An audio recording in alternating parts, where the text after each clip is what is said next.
வணக்கம் நண்பர்களே, welcome to வெற்றி ஹெல்த் டிப்ஸ். மாதவிடாய் காலங்களில் ஏற்படக்கூடிய அதிகப்படியான இரத்தப்போக்கு மற்றும் தாங்க முடியாத வயிற்று வலி பல பெண்களுக்கு ஒரு பெரிய சவாலாக இருக்குது. இதற்காக மருத்துவர்களால் பரிந்துரைக்கப்படும் ஒரு முக்கியமான மருந்து தான் பார்த்திங்கன்னா டிராஃபிக் எம்எஃப் டேப்லெட். இந்த மாத்திரை எப்படி வேலை செய்யுது, இதை யார் பயன்படுத்தலாம், யார் தவிர்க்கணும் அப்படிங்கிறத இந்த வீடியோவில் விரிவாக பார்க்கலாம்.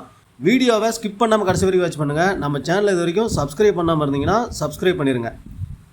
முதல்ல இந்த மாத்திரையில் என்ன இருக்குது அப்படின்னு பார்க்கலாம்.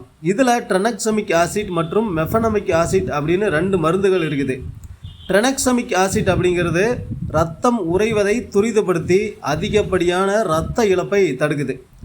மெஃபனமிக் ஆசிட் அப்படிங்கிறது ஒரு வலி நிவாரணி. இது உடலில் வலியை உண்டாக்கும் புரோஸ்டாகிளாண்டின்ஸ் அப்படிங்கிற வேதிப்பொருளை குறைத்து மாதவிடாய் கால பிடிப்புகள் மற்றும் வயிற்று வலியை சரி செய்யுது. சரி, இந்த மாத்திரையோட முக்கியமான பயன்கள், அதாவது மெனரோஜியா அப்படின்னு சொல்லுவோம். அதாவது மாதவிடாய் காலத்தில் 7 நாட்களுக்கு மேல் நீடிக்கும் இரத்தப்போக்கு அல்லது மிக அதிகமான இரத்தப்போக்கை இது கட்டுப்படுத்துது. அடுத்தது வலி நிவாரணமாக இருக்குது. பீரியட்ஸ் சமயத்தில் ஏற்படும் கடுமையான இடுப்பு வலி மற்றும் வயிற்று வலிக்கு இது மிகச்சிறந்த ஒரு தீர்வு. சில நேரங்களில் அறுவை சிகிச்சைக்கு பிறகு ஏற்படும் இரத்த கசிவை குறைக்கவும் மருத்துவர்கள் இதை பயன்படுத்துகிறாங்க. சரி, இந்த மாத்திரைக்கு ஏதாவது பக்க விளைவுகள் இருக்கான்னு கேட்டிங்கன்னா இதற்கும் சில பக்க விளைவுகள் இருக்குது. அதில் பொதுவான அறிகுறிகள் என்னென்ன அப்படின்னு பார்த்தீங்கன்னா, சிலருக்கு குமட்டல், வாந்தி அல்லது வயிற்றுப்போக்கு இந்த மாதிரி பிரச்சனை ஏற்படலாம். லேசான தலைவலி அல்லது தலை சுற்றல் வரலாம். நெஞ்செரிச்சல் அல்லது அஜீரண கோளாறு கூட ஏற்பட வாய்ப்பு இருக்குது. இதில் முக்கியமாக கவனிக்க வேண்டியது, ஒருவேளை உங்களுக்கு பார்வையில் ஏதேனும் மாற்றம் தெரிந்தாலோ அல்லது மங்கலான பார்வை ஏற்பட்டாலோ உடனடியாக மாத்திரையை நிறுத்திட்டு மருத்துவரை அணுகணும். மருத்துவர்களோட முக்கிய ஆலோசனை என்னென்ன அப்படின்னு பார்த்தீங்கன்னா, மிக முக்கியமாக இந்த மாத்திரையை எப்போது எடுக்கணும் அப்படிங்கிறது தான்.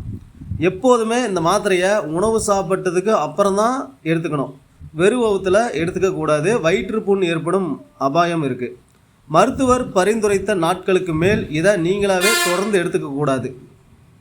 உங்களுக்கு ஏற்கனவே சிறுநீரக கோளாறு, இதய சம்பந்தமான பிரச்சனை, இரத்த உறைவு தொடர்பான நோய்கள் இருந்தால் இந்த மருந்தை பயன்படுத்துவதற்கு முன்னாடி மருத்துவரிடம் கட்டாயமாக நீங்கள் தெரிவிக்கணும்.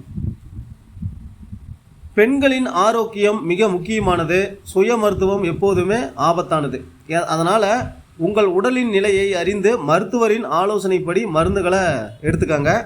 இந்த தகவல் உங்களுக்கு பயனுள்ளதாக இருந்தால் வீடியோவை லைக் பண்ணுங்கள், ஷேர் பண்ணுங்கள், மறக்காமல் நம்ம சேனலை சப்ஸ்கிரைப் பண்ணுங்கள். இது போன்ற மருத்துவ தகவல்களுக்கு நம்ம சேனலை தொடர்ந்து வாட்ச் பண்ணுங்கள். நன்றி, வணக்கம்.